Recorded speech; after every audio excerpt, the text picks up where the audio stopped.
All right, welcome in. This is the NBA Draft Special. I'm joined by Let's Talk Wolves, Andrew over here. If you have not followed him, definitely give him a follow. Andrew, how you doing, man? I'm not doing too bad. Got off work, cracked a beer, except for now it's kind of foaming everywhere. But we're making it work. Hey, man, that's what's up. Honestly, I'm drinking a Modelo over here myself. Hey, Prepping for the NBA Draft tomorrow. Minnesota does not have a lottery pick. That's that. Just saying that right there, man. That's a weird saying because usually right now we've been studying it. We've been yeah, preparing to be like one of those top 14 picks because usually Minnesota's been really bad. It's kind of weird this year, man. Like we're not picking in the first round even. yeah. Like the fact that we don't even have a first round pick is wild because every year, as soon as the season ends, it's like let's look up 2024 mock draft. Let's look up 2023 whatever mock draft. This year, it's like okay, the Wolves don't have a draft pick. I'm just gonna sit back and like watch the other teams just go all over the place for their picks, and it's kind of nice in some ways to just kind of like sit back and kind of just like no, it's like I can watch this for fun. And no way, I mean, we'll see if they make a move. Obviously, there's been the talks that they might trade into the first round or they might do early second. Obviously, they do have that second round pick, but yeah, I mean, it's honestly it's gonna be a good draft class to just kind of sit back and watch. It'll be a fun one. Yeah, I think this draft class, why we're doing this special today, what my opinion is when I told Andrew, I think this draft is going to be one of the best drafts in a long time. I think there's a lot of talent. I think there's a lot of star players, and I think um, there's really good depth in this draft. So it's going to be interesting to see just like all these teams and who they get and these players. And obviously, the first guy that we're talking about today, Victor Wembanyama, the first pick in the draft. Obviously, it's confirmed he's going to be going to the San Antonio Spurs. He's going to be playing in the Western Conference, so we're going to see him quite a bit, which blessing curse, right? I mean, it's Yeah, kind of sweet we get to see him. He's going to be in Minnesota 2 times a year, so you're going to get to see him play. But definitely don't want to be playing against a guy with that kind of talent. Uh, why do you like Victor Wembanyama? Like anything stick out to you? there's a lot of things. Yeah, size. Obviously, he can do pretty much everything on the court. Yeah, Um, he's gonna be very fun to watch. Obviously, there's the weight concerns that obviously he's put down, like put to rest that he doesn't have a big issue with, and I honestly don't think it'll be that big of a deal. I think there'll be the occasional where he'll get back down and like there'll be the highlight on like yeah, Hoop Central is like Victor Wembanyama just got like bullied down low, but then he's gonna go down the court and he's gonna do the same thing back at them, and he'll get them more often than they'll get him. I think he's gonna be one of those rookies that obviously impacts winning right away. You don't usually see that with like top draft picks. They obviously like flash things, but they're not making like making or breaking like a win or loss that much. They're still learning the yeah, things, but I think he will be a guy, especially with Popovich there. I mean, you could probably see the Spurs winning 30, 40 games, honestly. yeah. I think he's. I mean, we haven't seen anything like him, and that's what you're going to hear around. I mean, he's like 7'5" in shoes, Yeah. 7'4". So the perspective I think is like, okay, we take a guy who's 6'5", like a guard, right? And we put him up against Karl Anthony Towns standing next to Cat, right? Think how much of a height difference there is between a 6'5" guard and Karl Anthony Towns. That's going to Oh be yeah. Victor Wembanyama standing next to Karl Anthony Towns. Think Yeah. about that. Like that's to look at his size, like for everyone like watching right now, that's absolutely ridiculous that he's that tall. The fact he can move, he can shoot the ball. He has great ball handling for his size as well. Yeah. Shoot over anybody, obviously with that length, and then like not only just shoot from like mid range or anything. Like he has touch. He can do floaters. He's got the like everything in his game. Step backs. He can go between the legs. He can pull it from downtown. I mean, I've never seen anything like him. It's the question is, can he hold up 100%? But if he Yeah. does, the dude is literally a superstar in the making. Yeah, it's like you designed him on. Everyone said that it's like you designed him on 2K. It's exactly it's exactly what Yeah. Victor Wembanyama is, and he's going to be great for the Spurs and for a long time. Okay, the second guy I have going in the mock draft here for us, it's going to be going who the Hornets have number 2 here, and no, most mocks have him Brandon Miller going at number 2. I think Woj had reported it. But I'm gonna go off of like my favorite picks here and why the theory is why I have him here, and I'm gonna go with Scoot Henderson at number 2. I think he's easily the best prospect in the draft, other than Victor. And in most drafts, I think Scoot Henderson would probably go number 1 overall. What do you like about Scoot Henderson from what you've seen of him? Yeah, for sure. I mean, I think it's pretty likely it's gonna be Brandon Miller, but I too am with you that I don't think you can just commit to LaMelo Ball and just be like LaMelo Ball's obviously There's shown a lot of flashes. accountability. But it's like you have a chance to draft like Scoot Henderson. It's like you saw the Warriors when they did James Wiseman and they Yep. went for fit, or they went for fit necessarily, not talent. And I think this is the same thing. Like you can always move off of one of the guys. Scoot Henderson,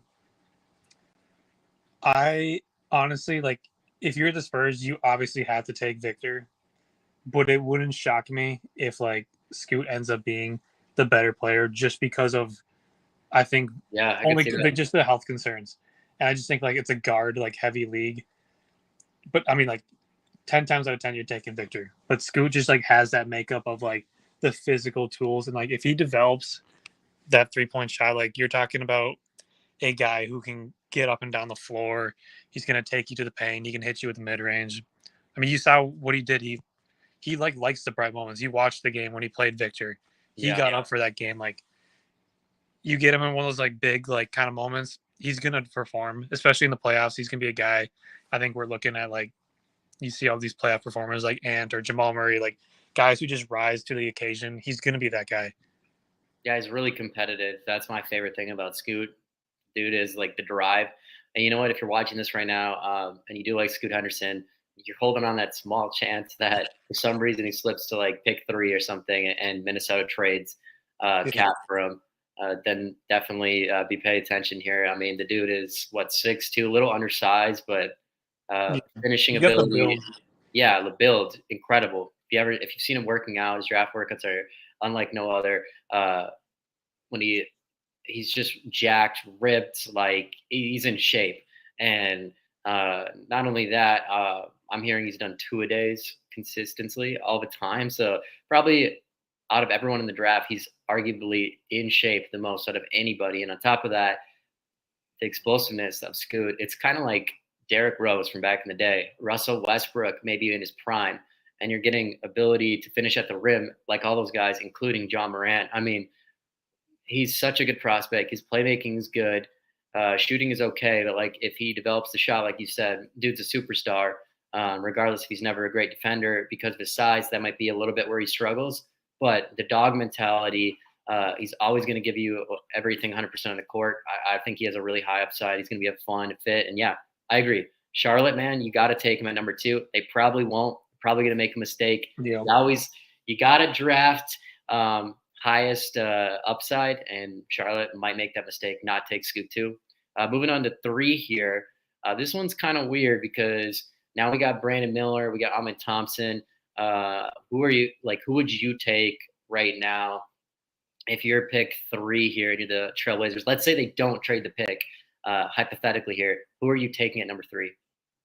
In this scenario, if they do not trade the pick, I think you just have to go with Brandon Miller because he's the best available. Also, the Thompson twins, like they have a lot of talent. The athleticism is off the charts, but it's like Yeah. if you're in that situation, you're not going off of what that person will look like 5 years. If you're keeping the pick and Dame, you're going to go off of who is the best available, who can help win games at this moment. And I think the Thompson twins are a little bit further behind in that sense. Brandon Miller, there's a lot to like with his shooting, the size. I mean, there's obviously a lot of comparisons to like that Paul George kind of prototype of like 6'9", athletic, and shoot the ball. I think he said that's his GOAT, didn't he? Or Yeah, he maybe did. Yeah, Paul so. George. Like I think that's also pretty interesting as well. That like you see the comparisons. That's I'm guessing that's probably his favorite player if he's saying that. There's a lot to like. I would be like really interesting to see him in Charlotte based off of like all the issues that stem out of Charlotte. I feel like with a lot of players and like obviously the stuff that happened earlier in the season, it'd be really interesting to see that fit, like how that would Yeah. play out there. But In general, yeah, if you're Portland, I think you got to go Brandon Miller. Yeah, Brandon Miller would be a great choice for them. He's like putting next to Dame. You have to put if you're gonna pick it, and you got to pick somebody you can put next to Dame, and he's one of the better shooters in the draft coming in as well. Was electric in college this year. Kind of came out of nowhere, but yeah, compares himself to Paul George, 6'9", I believe, tall, lengthy, just like George. Recently worked out for the Hornets. I saw somewhere Michael Jordan told him that he's just a shooter. And he took that personal. Talked some trash back to Michael Jordan, which well, after I watched that video, I was a lot higher on Brandon Miller than I was before, just because he didn't care if it was Michael Jordan talking to him. He went right back at him, and he's saying he's going to prove everybody wrong. So Brandon Miller definitely could be one of those picks that everyone looks back at. I think uh, Brandon Miller excites people around the league just because his shooting ability, along with his size. It's hard to find wings at that size in the NBA who are elite, I would say. And so, and that position is so valuable in the NBA, along with the upside of just being a pure scorer, which I think he can be as well. He doesn't finish at the rim well due to his skinny size, and he's not the most athletic guy. And so that's kind of where people battle between him and one of the Thompson twins at this pick. But Brandon Miller, a great player, no doubt. All right, moving on to pick 4 here. This is going to be the Houston Rockets, and I'll start this one off for you, Andrew. This guy, if I'm going after pure talent in the draft, I have pick 3 over in my own power rankings over Brandon Miller. This is Ahmed Thompson, and the reason I have Ahmed Thompson and I've been so high on him is because I believe this kid is an absolute superstar player. If he develops any type of shot and can be average at it, I think this kid is a stud. His shooting is awful, but if he can develop a good form, which is right now it's not good, this kid's a stud. Played in the G League this last year. I think he's the best playmaker in the entire draft, and everyone can hold me to that. That's watching. I think he's an elite passer, plays elite defense as well, and so I think Amon Thompson's someone that can be an all defensive team in his career. And he's 6'7", so you're getting a guy who can handle as your main guard at a height advantage, which I really like. I mean, 6'7", that's LaMelo Ball's height. And he's going to be able to see over a lot of guards and pass over a lot of guards. So I think it's going to be an advantage. Plus, when he guards people, he's super athletic. Probably the most athletic guy in the whole draft, along with Scoot Henderson. You could argue which one is more athletic, but just the ability to do that, be an incredible on-point defender, and pass the ball. His floor is fantastic at that rate. He's probably not going to be an NBA bust if he can at least do those 2 things. Then alongside, he can finish at the rim with the best of them. He's a guy who, just like Scoot, can finish at the rim like John Morant. People cannot stop him at the rim, and I'm big on Amon Thompson. No, I agree.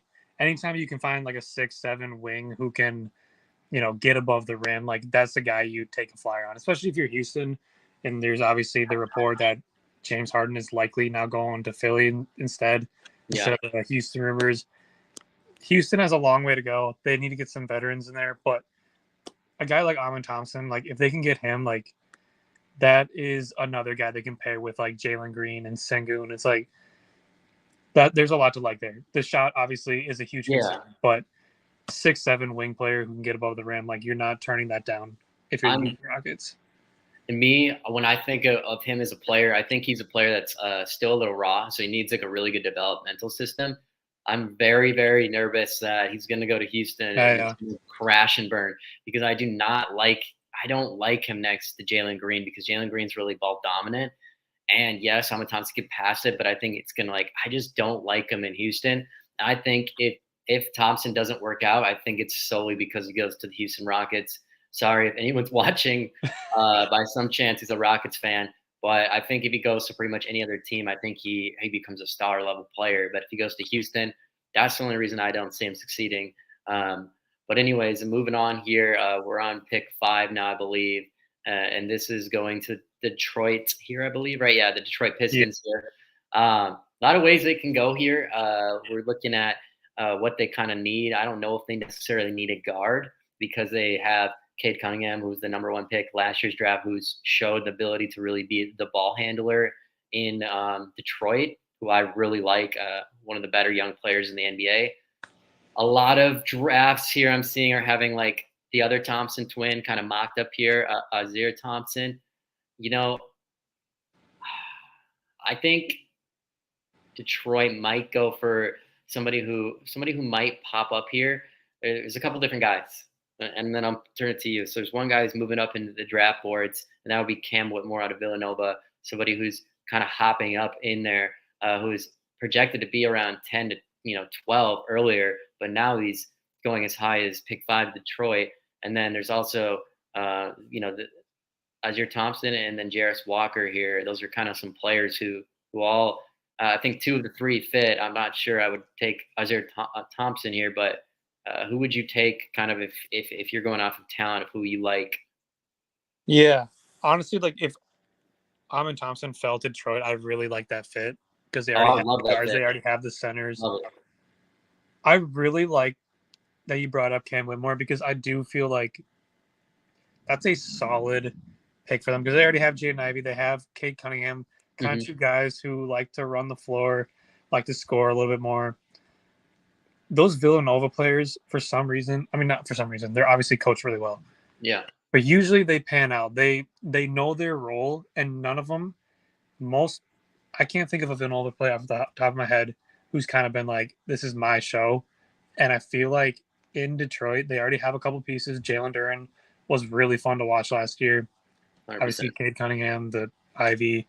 There might be something there with James Wiseman if they can kind of figure that out. And you put a small forward in there who can obviously athletic, maybe develop the shot a little bit better. Shot 34% last year. I kind of like that fit there. The Villanova players they know their role. That's what I just really like, and I think that's what Detroit needs right now. Yeah, he definitely has probably the highest upside right now of the remaining players, other than Azir Thompson, in my opinion.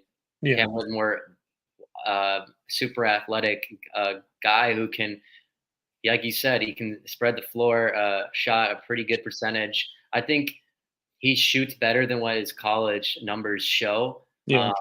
And I think he's going to prove it in the pros. He attacks the rim like he's really mad at it, like vicious dunker, gets up there, slasher, going to be cutting, and I can just see Cade passing to him here.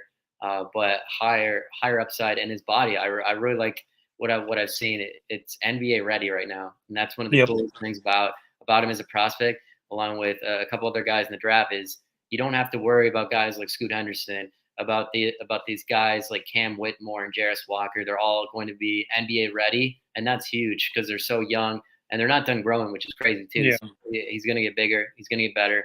And like you said, Villanova, you got to trust him. Cam Whitmore's the guy who's shot up in draft boards. I think it'd be a sneaky good pick here. I like the pick at 5.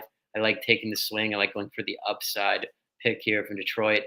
Moving on to pick 6 here, we got the Orlando Magic. The first of they have another pick, I believe, at 11, but pick 6 here, I think Orlando's going to probably try to go a ball distributor, just from what I'm seeing on their roster. They obviously got the number 1 pick in last year's draft in Paulo Banchero.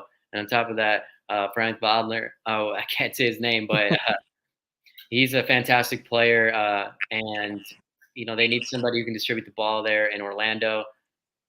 I think on my board, somebody who I actually am literally wish somehow we could get him in Minnesota. I'm going to go with Anthony Black here. Kind of shocked it. I think Azir Thompson is somebody that is going to get mocked to Orlando, but I wouldn't be surprised if they take the swing, and most mock drafts aren't going to have Anthony Black here, but I'm going to put him here because Anthony Black is one of my favorite players in the draft. Actually, Minnesota, according to Darren Wolfson, did meet with Anthony Black, which is kind of weird. And even Darren Wolfson had said, strange that Minnesota would meet with him pre-draft when Minnesota does not have a lottery pick, right? So who knows exactly what that means or what happens, but absolutely love Anthony Black. What do you think of Anthony Black here if he went to Orlando? No, I like that pick too, because that was actually who I would have said, just because you saw the report. I don't think they're sold. I mean, I don't think they're that sold on Jalen Suggs. There was a report. Obviously, they were Uh, shopping or looking into moving Suggs, Cole Anthony, hmm. and I kind of like the pick. You already have Markel Fultz, who I think has been really really good for the Magic. There's obviously the health concerns, but they don't need another center. They have a lot of interesting pieces, and I kind of think that going this direction with Anthony Black would be my pick as well. He's an interesting player. He's got Kind of size too. he's got the size. He's a do-it-all player. He's really versatile. So if Minnesota ends up getting him for some reason, you can hear the profile right here. Just besides his crazy hair that you'll see if you look him up and you don't know who he is. Uh, Averaged like 12 points per game last year. Can distribute the ball like 5 rebounds per game. The 3.5. shooting's a concern, but Yeah, shooting's definitely not the best, but he's kind of a guy who is going to give you a near triple double every single time he touches the floor. I think in the NBA, and I truly believe that. One of the better playmakers in the draft as well, Anthony Black, and like I said, 5 rebounds per game, which is pretty elite for your main ball distributor in the draft, 6'7" guy with some good length. Once again, just like Amen Thompson earlier, uh, going to be able to pass over and around a lot of the guards. And on top of that, he's a really good defender and he might be the best perimeter defender in the entire draft. So pretty excited to see what he does on that end.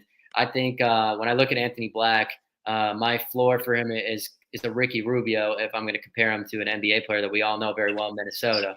And if he can develop shooting somewhat, I think Anthony Black will be Josh Giddey at 2.0, if not even better with a higher ceiling. That's kind of what I believe Anthony Black is. yeah, no, I agree. I love the Giddy comp. That's what I was gonna get at too. I really do think that there's a worst case, yeah, like you said, like a guy who can put up 12, 10, or 12, 5, 5, whatever. It doesn't matter. Like there's gonna be a role for a guy like that who can distribute the ball, who's a good rebounder, who can, get you 10 to 15 points a night. Like there will be a role for him in the NBA.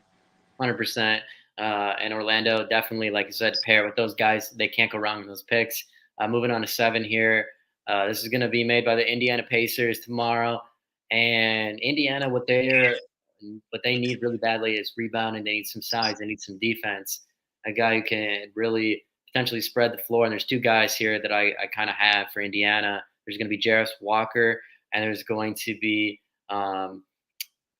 what's his name? We got God, what am I forgetting? Taylor Hendricks. Taylor Hendricks. That's who my pick was I going to looked be. on my phone at the list real quick. Taylor Hendricks. I was like, can see him in my head.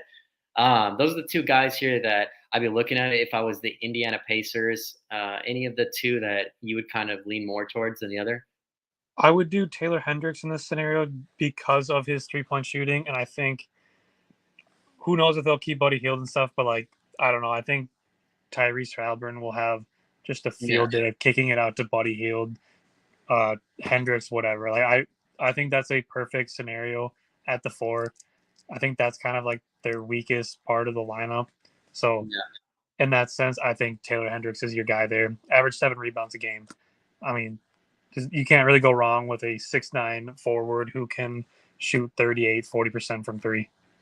Yeah, one of the better shooters in the draft for sure.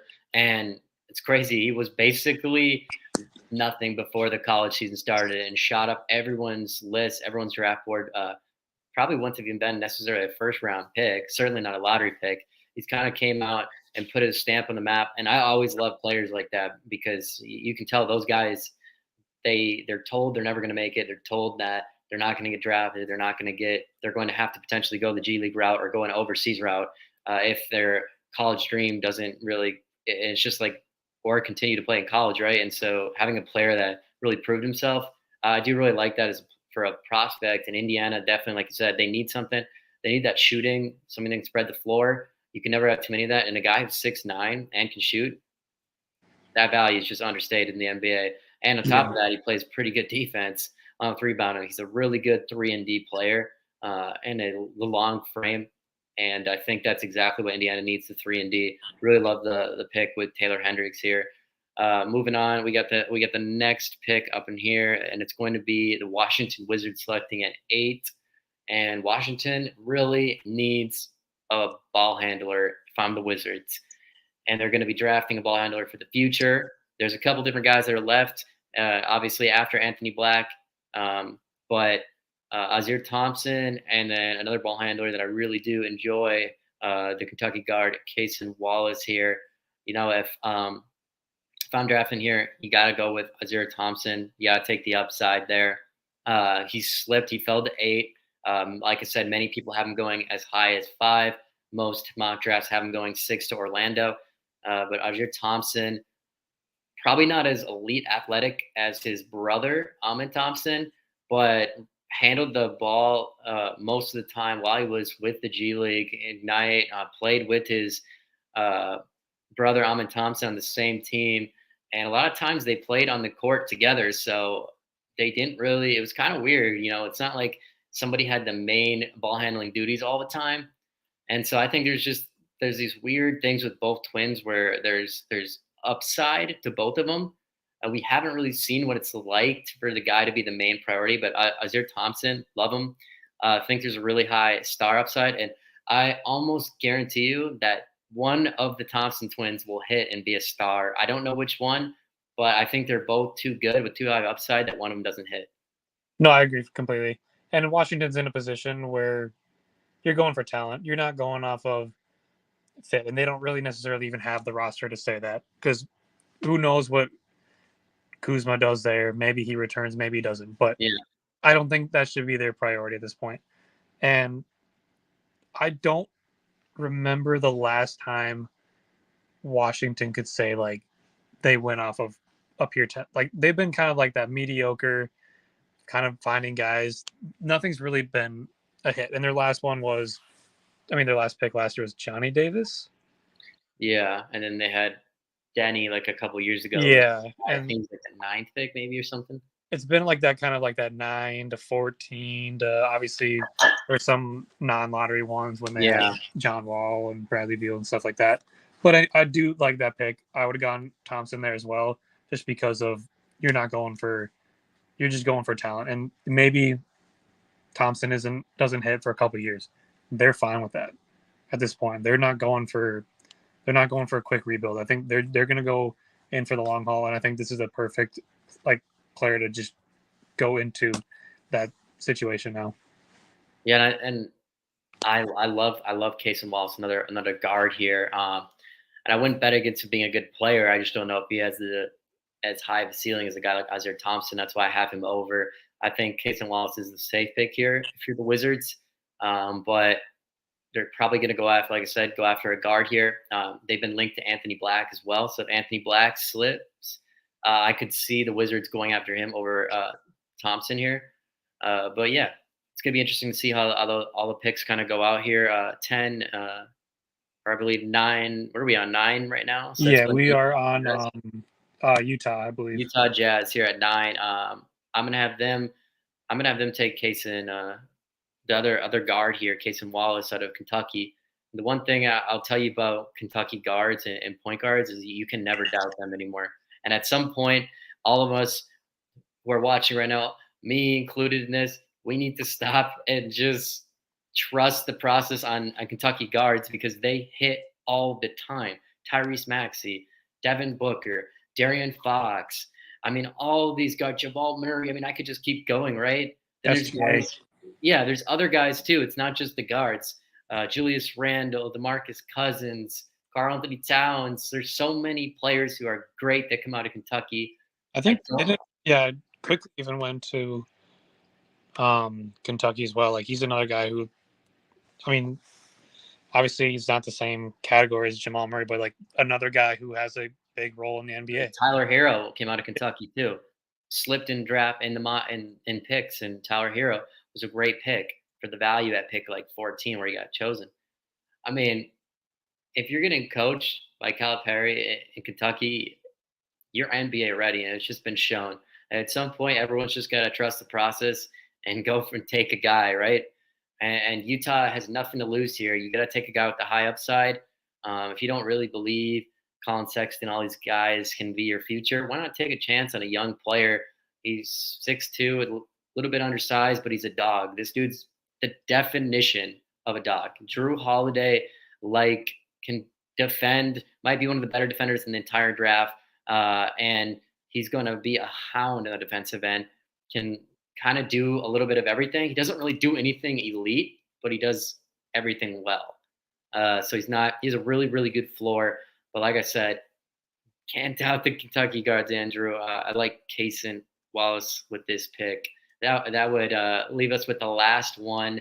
The last one we're really covering today, the 10th pick in the draft, which I believe would be the Dallas Mavericks. And Dallas, I think they're going to trade the pick, but if they don't, hypothetically, they need a big.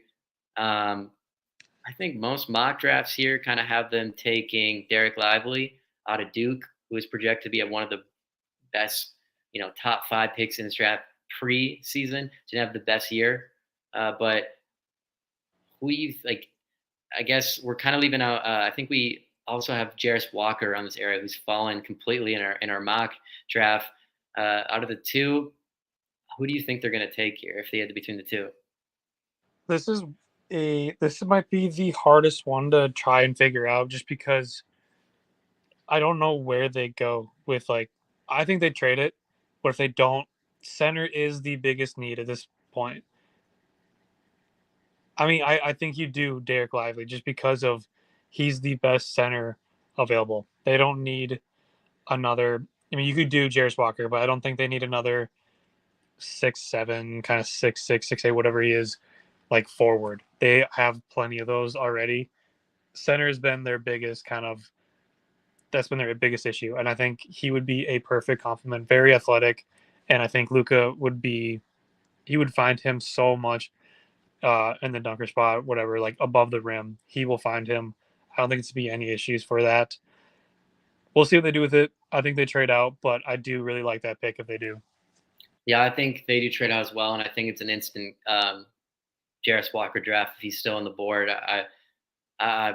In our mock draft, obviously, we're just kind of going off of what we really like here. Yep. But Walker's a guy who probably doesn't even make it out of the top 10, almost a guarantee. But like, I really do like Derek Lively's game. He's a really good defender, can rebound as well. Not the best scorer. Kind of a guy who comparably, he kind of has certain vibes like Walker Kessler used to have, where it was like, oh, he's not a scorer, but he can do all these things. This is a guy who could surprise a lot of people in the draft.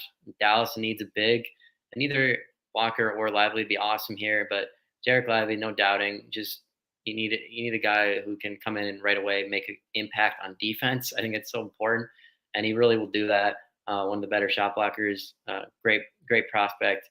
And that kind of concludes it right here. We don't really have too much more than that. Timberwolves wise, for those watching tomorrow, the Timberwolves have pick 53 in the draft. That'd be in the second round, and that's it. They only have that pick. I haven't been looking at too many second round guys myself, but I think Jalen Carter is a guy I've heard them kind of looking at who's somebody who might be good in that range. Maxwell Lewis, guy who I really enjoy, guy you can look up. I'm a big fan of his. He might fall into the second. I would be a big fan of the Wolves taking a flyer on a guy like that. And then there's also options for the Timberwolves as well. I mean, I don't think that I tweeted out earlier today. I truly don't believe, Andrew, that Minnesota is going to just pick at 53. I think they pick a couple guys in the draft, and to make that happen, you're going to have to trade in maybe a future second or something to come in and get somebody, or maybe sometimes what teams sell picks, maybe they get something that way.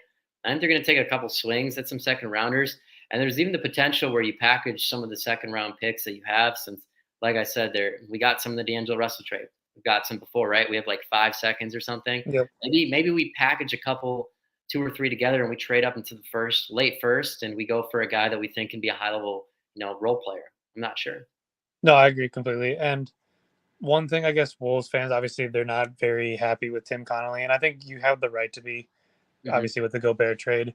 He's made a lot of other good moves, and one thing that he did really well in Denver is he found a lot of really good players late in the draft. There's a reason Denver was always picking towards the last. They just kept finding a bunch of talented players late in drafts. I mean, obviously the main one is Jokic, but just look up and down the roster at all the guys. They're not a free agent destination.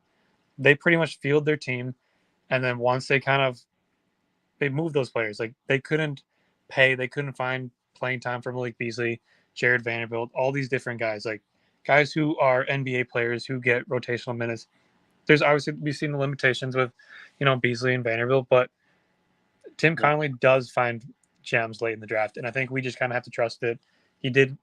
It looks like Josh Minot could be something special, another pick in the Mhm. second round that I think Tim Connolly will be just fine in this situation tomorrow.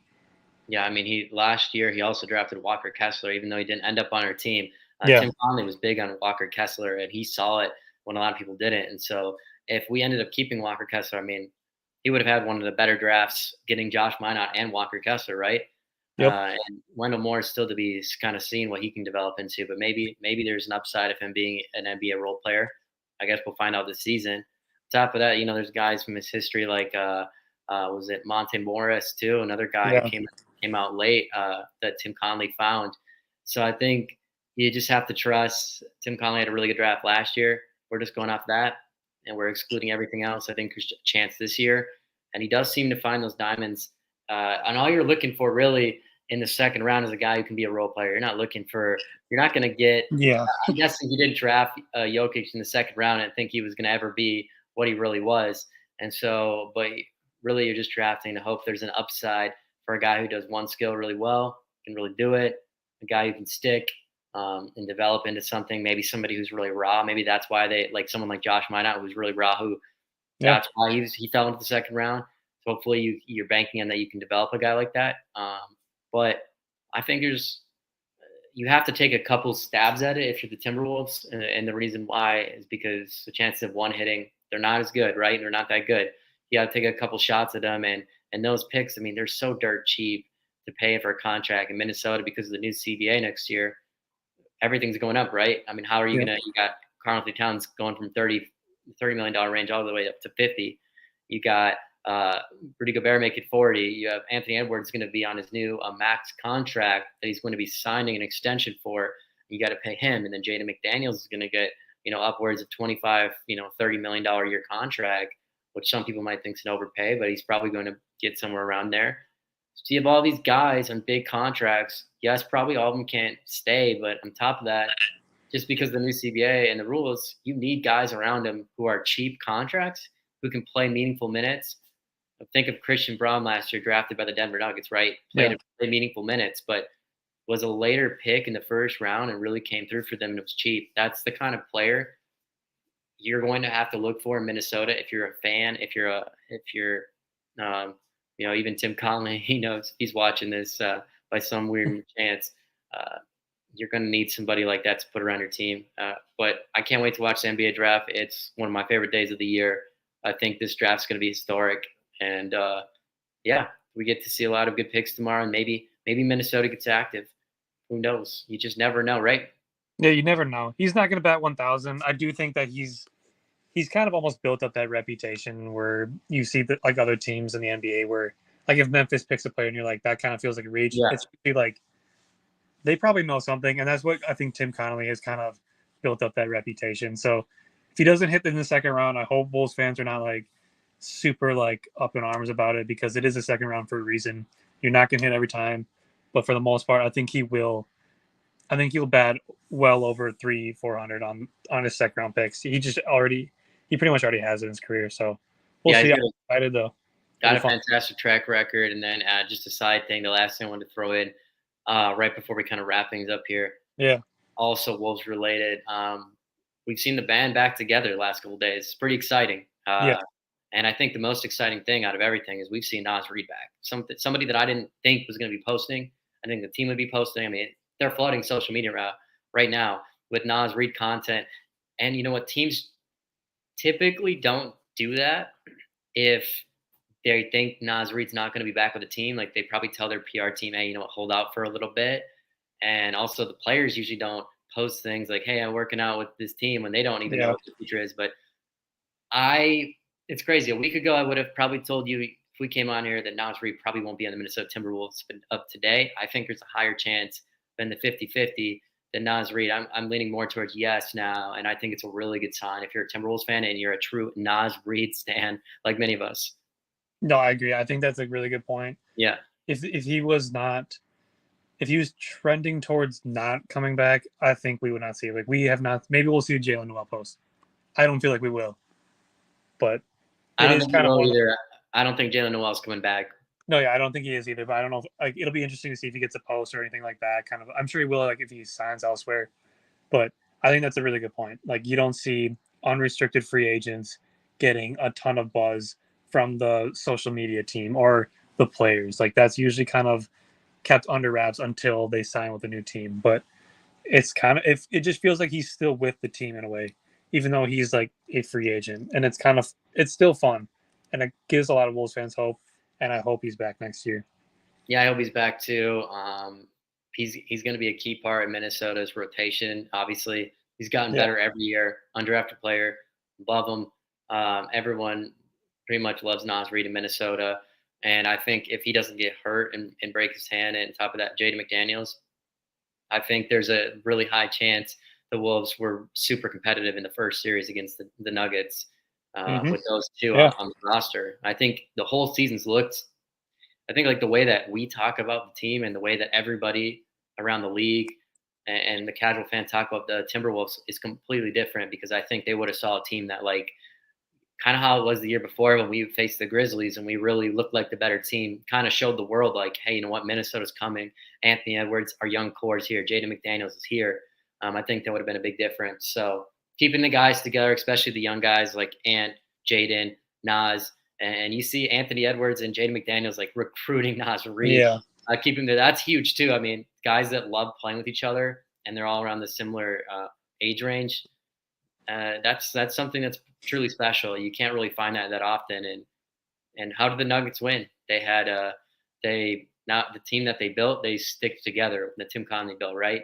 Yeah. So if we can maybe keep that, you know, that's why I know a lot of fans want change, but that's kind of why I think Tim Conley's trying to keep the kind of run it back system. You know, hold the uh, sail, steady the ship, and just kind of ride it out. I think that's kind of what he did in Denver. And yes, he wasn't there when they won, but um, Cat was out 52 games. Him and Rudy Gobert didn't get to play a lot together, so hopefully, and Rudy's there too, and Cat. So Yeah. hopefully, they're all getting some kind of chemistry we haven't seen before. A lot of times, Andrew, Minnesota players aren't even working out this time of year in Yeah. Minnesota.